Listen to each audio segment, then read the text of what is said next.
Now, Liverpool returned to action after the latest international break with arguably the toughest game in the entire Premier League schedule, a trip to face the champions Manchester City. Now, you'll remember not too long ago at the back end of last season, Liverpool being beaten 4-1 at the Etihad Stadium, destroyed really, en route to finishing 22 points behind Pep Guardiola's team. But a lot has changed since then. Liverpool looking a lot more like their old selves thanks to a bit of work on the squad over the summer, and also Guardiola's side made a little bit of an uncertain start to this new season, a few drop points in there and some questionable performances which maybe have Liverpool sensing a real opportunity when they head to the Etihad Stadium.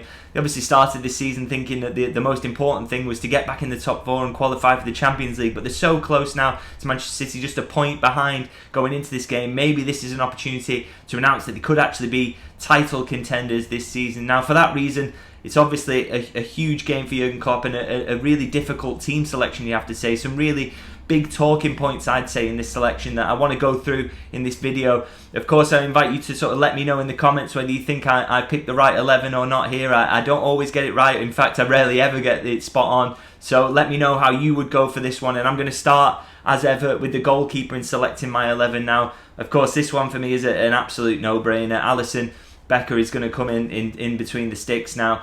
He's obviously representing Brazil over in South America at the moment, and that makes things a little bit difficult in terms of his selection sometimes because they've got that flight back. But the idea is that he should really be back on Merseyside for Thursday, so got plenty of preparation, even though it's that 12:30 kickoff, the dreaded 12:30 kickoff that Liverpool have got. I think Alisson will be ready for this one, and because he's a goalkeeper as well, obviously, that tends to be in Klopp's thinking. It's not as sort of a position where you get as much fatigue involved. So I think Alisson, regardless of when he gets back on Merseyside, will absolutely start in goal for this one. Now, moving into the defence, at right back again, could there be debate over whether you use Joe Gomez there because he's so strong defensively, but I just can't see it for this one. I think Trent Alexander-Arnold, he's so vital to what Liverpool do going forward, and he's been so good in that creative role moving into midfield this season that I think he'll absolutely start this one. And I think he's underrated on the defensive side of things. I think sometimes he gets too much stick for his defensive foibles. Yes, he's not absolutely perfect there, but if you watch any other right back at top clubs, neither are they.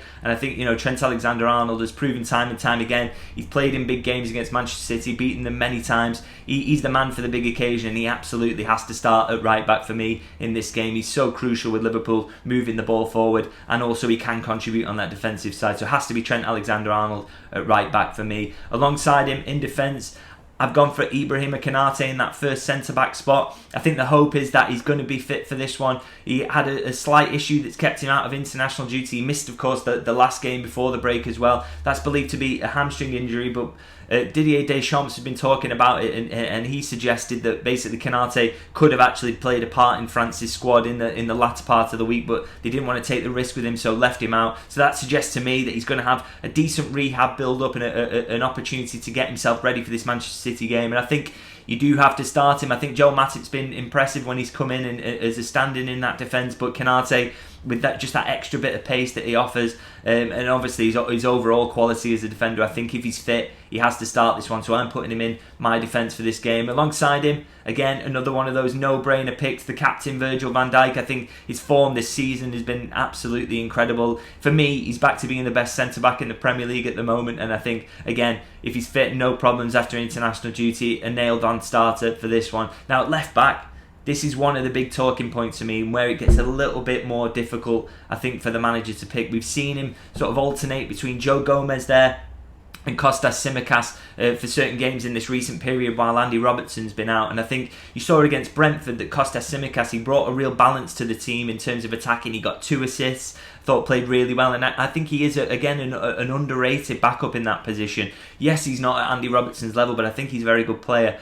But still, for me, in this game, the specific things that this game asks of you, I'm going to go for Joe Gomez in that left-back spot, and I'll tell you why. I think Joe Gomez on that side, he's probably going to be facing up against either Bernardo Silva or Foden, who want to come in field. So when you're trying to counter that, it's good to have a right footer on the left-hand side. I think Joe Gomez following them in field onto his stronger foot makes it easier to defend. People will remember maybe a while ago when Rafael Benitez tried this with Alvaro Arbeloa when Liverpool beat Barcelona away, and he locked down Lionel Messi, who was starting on that right wing position, cutting in on his left, and Arbeloa did a job on him. So it's the similar thing I'm thinking of here really is Joe Gomez can do that to hopefully either Foden or Bernardo Silva. And I also think in terms of how Liverpool attack, you'll miss that balance of Kostas Tsimikas and his left-footedness on the left-hand side, but I don't think this is a game where Liverpool will be really expecting to dominate the ball. I think this is a game where they're going to just look to hit on the counter, and all you need there is basically to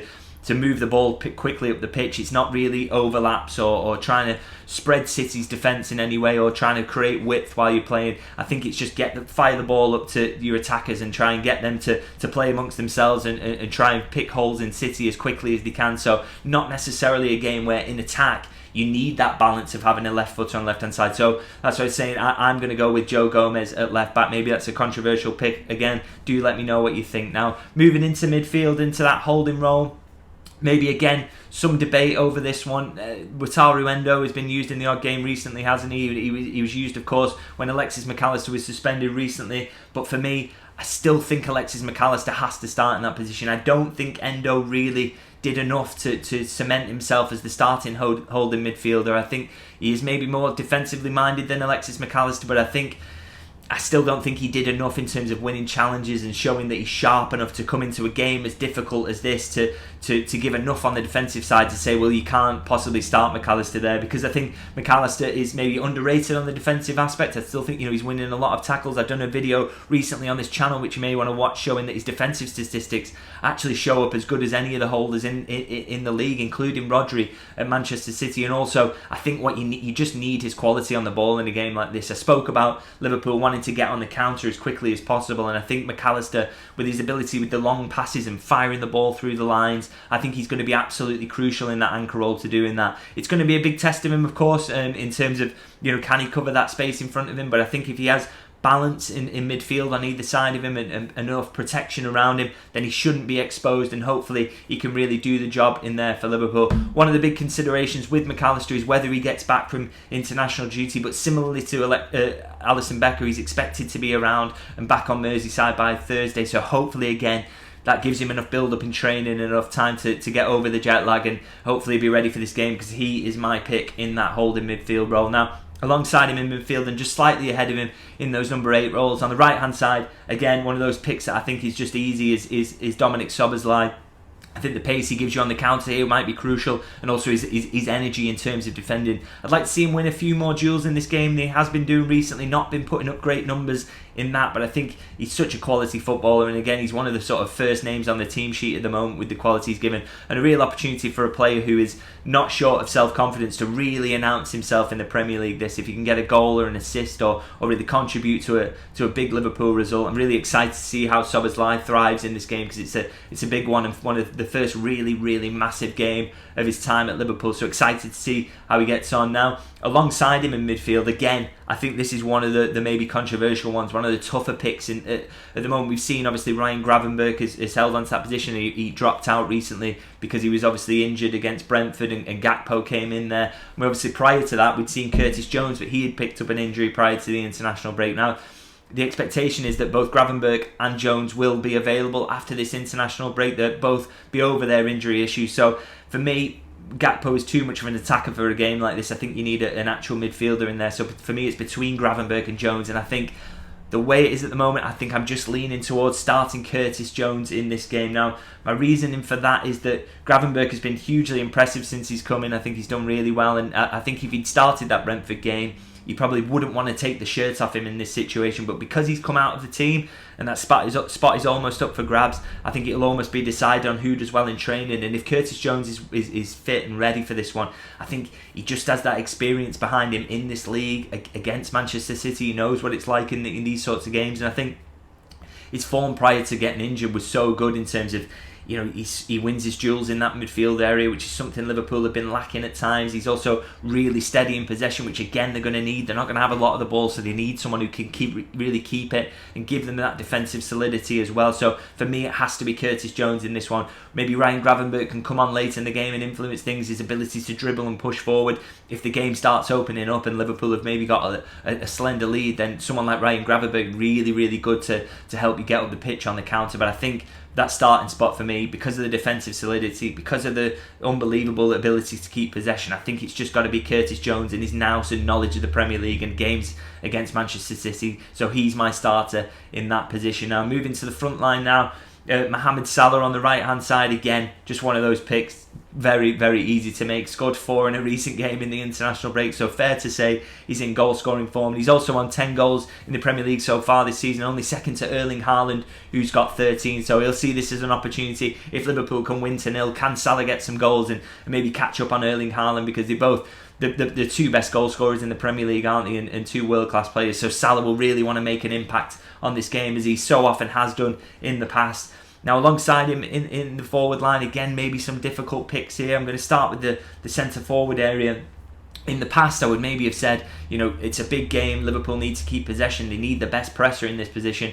It possibly would have been Cody Gakpo for me in this game, but I think you've got to look at the steps and the huge strides that Darwin Núñez has made this season, and think that for me really he has to start this game. I just don't think you could feasibly, if he's fit and ready for this, to take him out of the starting 11. He's playing so well recently. I think even against Brentford, prior to the international break, he doesn't get a goal, but he gets 2 disallowed goals, one just marginally offside, so unlucky not to get it. He gets the assist for the opener for Mo Salah. His hold-up play, his pressing were both singled out by the manager after the game for praise. So he's obviously pleased with everything that Núñez has done. And the one thing he brings here as well, which I think is absolutely vitally important, is that electric pace that he's got running in behind. If Liverpool are going to catch City on the counter, as I've mentioned, I think that should be the approach for this game. They're going to need Núñez with his movement and his electric pace in behind to really catch Manchester City out and get them on the back foot straight away. And that's something that Cody Gakpo doesn't have. He prefers really to come in short and take the ball there and fend defenders off and feel them on his back. Núñez can do all that, and I think when the game calls for it, you can expect that from Núñez. He's come on massively in terms of that in his game, but he's got that real pace in behind, and that for me is going to be massive, because I think Liverpool need to really hit Man City on the counter in this game. Again, with Alexis McAllister and Alisson, there's the consideration of him coming from South America, but hopefully again he should be, in terms of the timing of Uruguay's games, hopefully again should be back on Thursday. So again, that should be enough training time. You hope he hasn't suffered with those cramps he had after the last international break, and if he's available again, like I say, he has to start in that centre forward role for me. Now the final starting spot is on that left hand side on the wing. Now we've seen Diogo Jota starting there recently. Obviously Luis Diaz is back in the fold after that personal situation for me. Personal situation was sorted out now. For me, that's the tough choices between those two on that left-hand side. I think obviously Gakpo can play there, but I don't think he comes into consideration for this one. So I think it's between Diaz and Jota. And for me, just for this game specifically, I'm leaning towards Luis Diaz starting on that left-hand side. Now, I know Jota brings that real goal threat, and he's in incredible form at the moment. Scored some decent goals this season, got a great goal tally this season, in fact. But I just think Luis Diaz gives you a little bit more in terms of getting the ball up the pitch. I think he's better at holding the ball up when it comes in, and he's got a defender on his back. And I think, again, I mentioned talking about the counter. Yeah, you need that in your game. As much as Jota's a goal threat, I don't think Liverpool are going to be camped around the City box a lot. So I think it's going to be trying to break the ball into wide open spaces. And Diaz, for me, he's so much better at coming short and taking the ball, turning his man, and hopefully opening up the pitch and spraying it out to either Mo Salah or firing it in behind to Darwin Núñez. So for me, he's got more of the qualities that will suit this game, and he also brings, similarly to Jota, brilliant pressing ability. Will run his socks off all day and work hard for you. Maybe it's one where if Diaz does start, he does his first 60 minutes, and again, you bring in on Jota into a broken game, and his goal threat is really helpful. But for me, I just think from the start, because of his ability to hold the ball up and make use of it, he's maybe a bit of a better counter-attacking player than Jota, and that, for me, is why Luis Diaz should start on the left-hand side. Now, that's my starting 11 for this game against Manchester City. Obviously, a massive one, and a few difficult picks in there for Jurgen Klopp. So maybe you don't agree with what I've picked. Please let me know in the comments what you think. Let me know what your entire starting 11 is, if you maybe completely disagree with what I've gone with. So let me know how you'd start for this one, and where you think the key battles on the pitch will be. And as ever, I'm going to ask you if you can please like and subscribe if you're enjoying this content, and I will see you very, very soon.